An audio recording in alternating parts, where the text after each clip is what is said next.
After we are done learning our mini importation, what is the next thing? Most of us get into pre-ordering, and some of us also get into buying and selling. Well, in this particular video, I'm going to be sharing with us some of the things that you can do to actually advance, or some of the things that you can do to actually make life a bit easier for you, whether you are doing pre-ordering or you are buying to sell. And guess what? I'll be sharing with us some of the things that we have to start thinking outside the box when it comes to mini importation. So if this is something that you are interested in, hit on the like button, also hit on the subscribe button to join the happy family. In this particular channel, we share mini importation tips, how to start and grow our businesses when it comes to mini importation from China, from Bangladesh, Vietnam, and other parts of the world. So do well to join this happy family. Welcome on board. Now let's get right into the video. So I'm going to be taking us through two different aspects of mini importation business. That is we buying to sell, and also we going into pre-ordering. So the first one I'll be dealing with is buying to sell. Now, if you are buying to sell, one of the first things that you have to start thinking outside the box is to get into production. Production is now one of the highest, or one of the money printing machines that you really have to get into, so far as you have the money to invest in production. For example, look at this particular machine over here. It is a tissue maker. You can use this to produce or to make tea rolls. You can produce this at the comfort of a space. Even you can start this from the comfort of your home. All you have to do is to import this, and they are going to give you the necessary training that you need in order to start producing all of these right at your doorstep. So mini importation, we have to start thinking outside the box. That always going or traveling to China to go and get these items. We can actually start producing these items within our own spaces here, and this can get job opportunities for other people that might be in need of jobs around. The next machine that we'll be talking about is this particular peanut paste maker. Okay, you can actually use this to start producing peanut paste at the comfort of your home. All you have to do is to make sure that you have a direct supplies for peanuts, where in our part of the world, in Ghana over here, you can actually get these from the northern part of Ghana. But all you need in order to be able to operate this particular machine is just a little bit of practice and how you can be able to get the best peanut paste, and you are good to go. The next example that I'll be giving us is actually going to be this pure water, or this particular water packaging machine. These are machines that you can import with the knowledge that you already know in mini importation, and you can start this as a whole business, and you know how production is. So far as marketing is being done the right way, and you get the right attraction and customers to your business, this is actually going to scale up, and production goes on and on and on and on, and that is how you can actually scale up your mini importation business with production. There are so many machines, not only this one. These are just a few of the many that you actually need to leverage on and get it started. It's not always a situation whereby you go to buy from China to come and actually sell, but you can actually dive into the world of production and see how that business too is also going to advance. The next thing that you can dive into your mini importation business, if you already buy to sell, is get unique products. I'll never stop talking about getting unique products, because getting a unique product is one of the best things you can do if you are somebody who actually imports from China to come and sell, whether you are in Ghana, Nigeria, Cameroon, or wherever you are. Now, if I talk about unique products, what am I talking about? I'm talking about products that are not everywhere. Products that you are going to be one of the first people to actually bring the attention of people to that particular product. Those products tend to do very, very well and scale up your business, because by the time people's attention gets to them, you are way, way, way gone. So you can just leave it for them and change a different unique product. So it's one of the best things you can actually do for your business. And this doesn't come at a silver platter. You really have to put in a lot of hard work.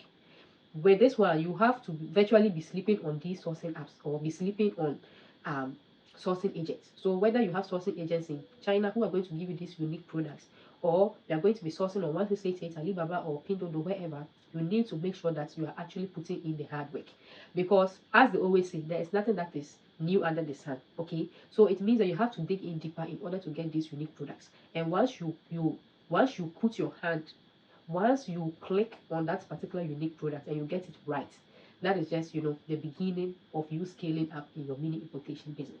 So talking about unique products is one of the best things you can actually bring into your business. The next thing we are going to talk about in respect to buying to come and sell from China is the power of one product. Most of the time, we always think that mini importation or buying to come and sell from China is about buying almost everything that you see from everywhere. It is not always about that. You can leverage on just one product. And that's one product. So this is connected with unique product. If you get a unique product and it is just a one product, you can leverage on that one product and scale up your business. It's going to bring you a lot of profit if you are able to scale up on just one product. Now, one of the products that actually did so well for me when it comes to this particular one are going to be these Stanley caps. These caps, I don't even remember the number of boxes I've bought, but for now the craze is not there anymore. Okay, so if you're watching this and you're planning to get some, fine. If you still have the market for it, that is fine. But when this just started, it's like it was only Stanley caps. I was just rerunning ads on them. I was running ads and running ads and running ads on just Stanley caps. Just Stanley caps. I didn't even have the accessories and all of that. And the number of sales I actually made from just that one product is something that, as a mini importer, you should do once in a while. Get a unique product, buy like a box, and just come and run ads on them. Those products tend to do very, very well. So the power of one product is very, very powerful. That if you are into mini importation or you buy to come and sell, you don't have to sleep on. Always make sure that you have, from time to time, you have that one product that you always import to come and leverage on. So it is one of the best things you can actually do for your mini importation business. Now, the last thing I'll be talking about concerning buying to come and sell from China is getting custom items. Now, these custom items, as we already know about the OEM and the ODM and all of that, in this particular aspect, I'm not talking about those ones. But these are custom items that are unique to your own self, unique to your own brand. Is this particular unique products that I am talking about, or custom products that I am talking about. These custom products are going to be unique to only your brand. Now, how do you come about these custom products? Now, understand that there's difference between unique products and custom products. Okay, so the unique products are products that you are going to find from China or wherever you're sourcing this, and you are going to bring it in, right? But these custom products might not necessarily be unique products, but you are going to make them to fit in the brand that you have made for yourself. Okay, so how do you go about doing these items? Now, let's take this particular shoe here for example. You can see this shoe, right? It is over here just as plain as it is. You can actually get some accessory that is unique to you. Accessory that when they even go onto the platform, they can go and find it. But you are going to do it in a certain way. You are going to bring some touch. This is where we talk about creativity. You are going to bring some touch to that particular item that even if somebody has all the materials, the person cannot be able to get that custom product. I don't know if you are getting me. So this hill here that I'm talking about, we are going to get some unique things that you are going to do on this hill that at the end of the day is going to look very perfect. It's going to look very beautiful. That when somebody is looking for this same hill, yes, you can find it there, but you can't find that custom thing that has been made on it because it is unique to my brand. I don't know if we are getting it. So this is also something that when you leverage on, it can bring you a lot of profit. It can also advance your importation business. It's not always about buying the raw product to come and sell and all of that. I saw some people trying to do things like this with Stanley caps, whereby the accessories and all of that. But this one is just closer to what I'm talking about. But the accessories, when they go over there, they can still find it. But in this case, you are going to produce something. You are going to get the product, you're going to produce out of it. Sometimes too, you can get unique packaging boxes.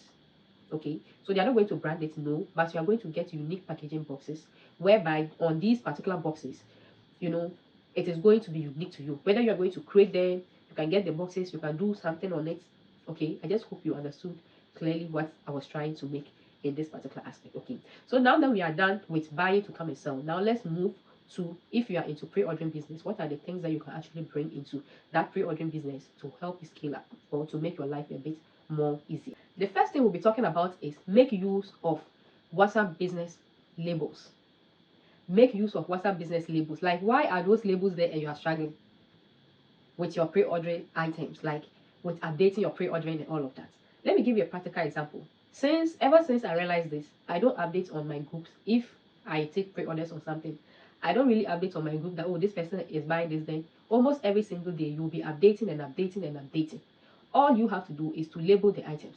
So let's say that you are buying in August. Okay, so August batch of pre-orders, that's how you're going to label the label. Okay, that's the name of the label. Then what you are going to do is you are going to start adding any person that buys that particular item on that label. So that is why it's important the type, like the items that you are going to be pre-ordering on.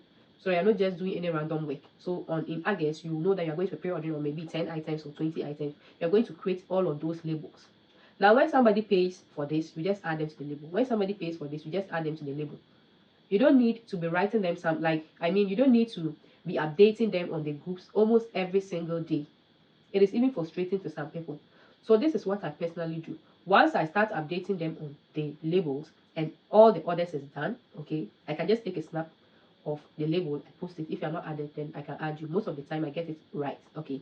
So once all of that is done, okay, and items finally, even this particular method I'm showing you, you are able to get a personal interaction with these customers. Yes. So I'm able to like to update them. So when somebody buys the item and the item have been bought, I just do a podcast message. Even if there are, 50 people in that particular label, then one message will get to all the 50. So you get that personal relationship with your customers. It's one of the things that also help you, build customer trust and all of that. So all you have to do is to send a message. So you can just go like, hello, dear customer, your package have been shipped, right? So expect it so. Then you broadcast it. When my items arrive, all I have to do is to go to that label and go like, hello, dear customer, your so and so item that you bought from Dorkies Varieties, so and so date, the package has arrived and is available for pickup or deliveries. Please kindly send your delivery details or send when you have so and so days for you to pick your items. Everybody is going to receive it personally. Everybody on that list is going to receive it personally.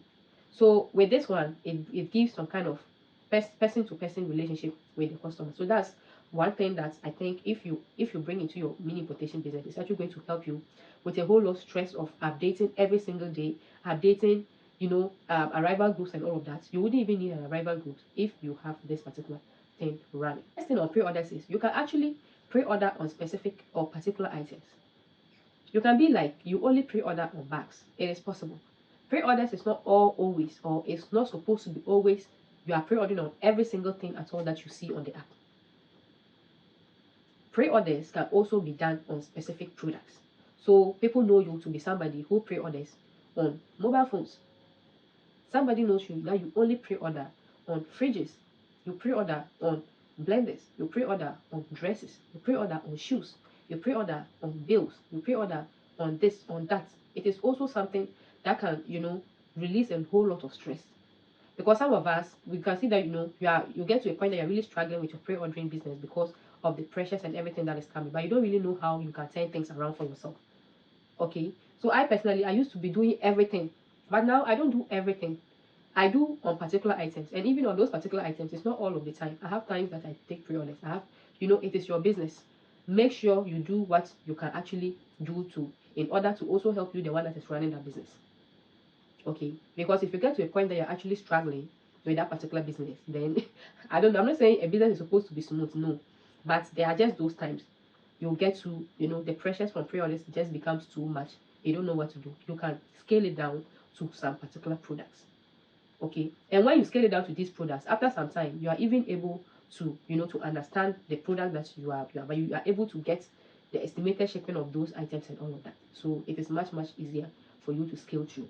The next thing for my pre-order people is try your best to always add either a shipping fee or an estimated shipping fee of your items. Always say this over and over and over again. Okay, so as I was talking about narrowing down to some particular items, once you do it for some time, you will get to get the experience of how this particular item, how much you usually pay for shipping. So you can equally just add it up, and just when you are taking, it's even going to save you some money and some stress. Because there are instances whereby, especially these, 400 plus liter fridges, people will import it, pay their money to clear these items, only for customers to tell you that I cannot pay a shipping fee that is higher than the price of the item that I have bought. But the truth is that when they add all of these two things together, you will realize that these items, you are still on the comfortable lead, but no, they will not do it that way. So it is always better for you to add a shipping or an estimated shipping. Always calculate. Sometimes too, I just feel like some of us, maybe we don't know. I don't know if you don't know, or sometimes we feel lazy to do that, but it can also cost your business. So make sure you always add either an estimated shipping, or you just add a shipping fee to your products in order to make things very clear and easy for you, and also for the people that would patronize. The next thing that I'll be talking about is you can also put all the items that you pre-order on. So this is for people that probably you know the item plus the estimated shipping, or you know the item and the shipping. If you just put them together, you get something like a catalog. Okay, when we first of all contact our suppliers, when they send a catalog, look at how happy we are, because you don't get to be asking, do you have this, do you have that, because everything is in one. It's also one of the things that when you bring into your pre-order business, can also help you. So something like a catalog, or you can put them into a PDF. When somebody is interested in your pre-orders, all you have to do is to send them that particular one. Now, I'll not just say, starting pre-order groups is no more in news, or it's no more that necessary, but the days of suffering in pre-ordering is over. There are now new innovative ways that you can bring into your business to make life easy for you. You can put them in something like a catalog or something like a PDF. All you have to do is to send it to the person that is interested. You select what you want, then you make payment, and the person purchases it for you. It's also pre-order. Pre-order, as I said from the beginning, it's not all about ordering or buying everything. So somebody will just enter the group, the platform, whatever they see, they will just calculate and come and put it there. Even if the item is as small as this, that this item, when it gets to you and you are going to deliver this item to somebody in a different location, it is not going to be easy with the delivery. We all know, but we will still we will still bring all of those items as part of pre-order items.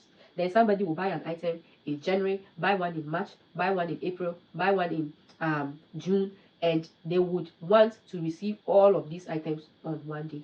Then it now moves to the issue of space and even your money getting stuck. So there are new innovative ways. Adjust your business to suit those new innovative ways and save yourself some stress and some money, because we sometimes lose money in the process of this particular pre-ordering business. Now, the last thing that I'll be talking about, this is for both pre-orders and if you buy to sell, you go into production and all of that. If only you have the money. If only you have the money, start a website. Okay, it's one of the best things you can do, whether it's a website or it is an app that it can bring out or they can create for you, that it can cut off the human factor. Once they go over there, everything is already there. They pick the items they want, then they make payments and everything is on. There is an app like that is totally free. Okay, if you want to learn, or if you want me to teach you guys how you can use that particular app, whereby you can put all of your products together. Customers can go over there, pay, do everything on that place absolutely for free. You can leave it in the comment section so that the number of people that are interested, it can actually, help me in order to be able to get the vim to do this particular video for you guys. Okay, but if you have the means to start a website or to create an app for your business, it is a good investment. You can go into that so that your work can be much easier for you. So these are some of the things I feel that if we begin to bring into our mini importation business, it's actually going to help us scale up. It's also going to help us make a whole lot of profits, right? If you want to get into mini importation but you don't know what to do, you don't know who to help you, who can hold you by the hand to show you the way, DM Dorkie and we are definitely going to talk about that. I'll be seeing you in my next video. It is bye bye.